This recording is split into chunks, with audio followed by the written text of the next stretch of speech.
If you've been around the channel a while, you already know we never know what we're going to see week to week out there on the water, just like some of the things we'll see in this week's episode of Boating News of the Week.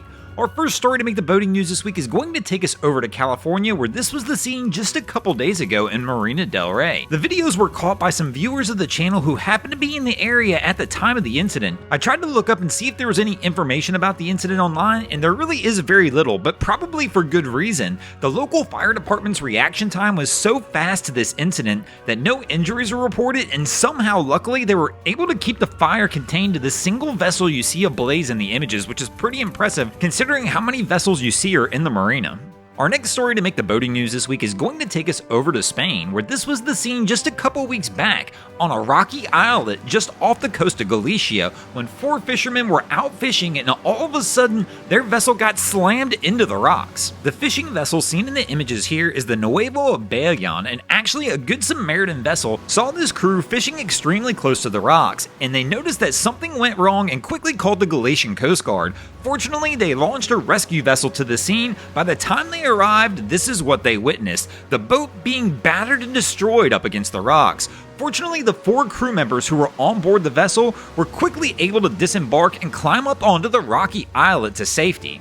The Coast Guard took its time to attempt to assess the situation to see if the boat could be pulled off the island before it was completely destroyed, but due to the high sea state, they weren't able to attach any lines to the vessel at the time. They also were working to try and rescue the men off of the island itself, and quickly realized that was something that was not going to be able to be done by vessel as well. So the Coast Guard had to call in one of their rescue helicopters to come over and evacuate the 4 sailors off the rocky islet. Fortunately, in this situation, all 4 fishermen were pulled off the rocky island and airlifted to safety without injury. This is a really lucky situation. This crew got lucky that a Good Samaritan vessel spotted them and was able to call the Coast Guard quickly to get them the assistance that they needed, and also good awareness on the fishermen to realize they were in trouble and abandon ship before they found themselves in a really bad spot.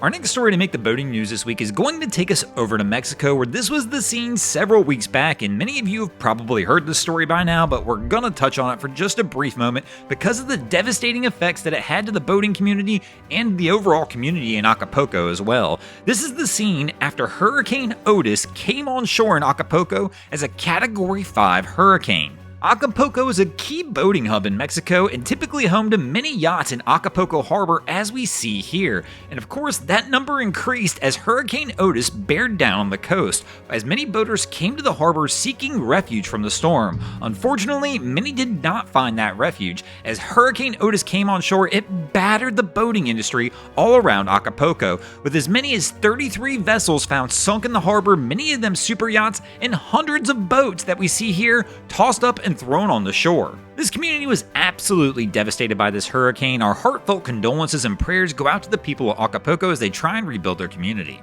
Our next story to make the boating news this week is going to take us up to the Great Lakes region, where this was the scene just this past week when the 617-foot lake freighter American Courage was traversing the St. Clair River when all of a sudden the vessel ran aground while carrying 20,000 tons of stone. The incident occurred near Marine City, Michigan, and the American Courage was actually grounded for a little more than 24 hours before tug vessels were able to finally break her free. Now, if the American Courage sounds familiar, that's because she was actually featured in Boating News of the Week just a few weeks back, as she was the center point of a viral scene that occurred along the banks of Cleveland. As the vessel traversed the river in Cleveland, a fan noticed the boat coming by and asked one of the workers on the vessel if he'd like a beverage. The worker replied yes, and the man actually threw the beverage from the banks of the river out onto the boat. Now, from the grounding incident, as we mentioned, the vessel has been freed and no injuries were reported. The vessel spent about an hour docked in Marine City to make sure that there was no damage, and the vessel went back underway. Thanks for watching, guys. I hope you enjoyed this week's episode of Boating News of the Week. If you ever see anything crazy happening out on your waterways, be sure to hit us up on Facebook or Instagram and let us know, and you might see your stories over here. Just like Lopez Doriaga, Kyle Hyde, Caleb Hutchinson, Seven Hills Kelly, and Adam Coolidge did this week. And if you guys haven't already, go ahead and drop an anchor on the subscribe button here.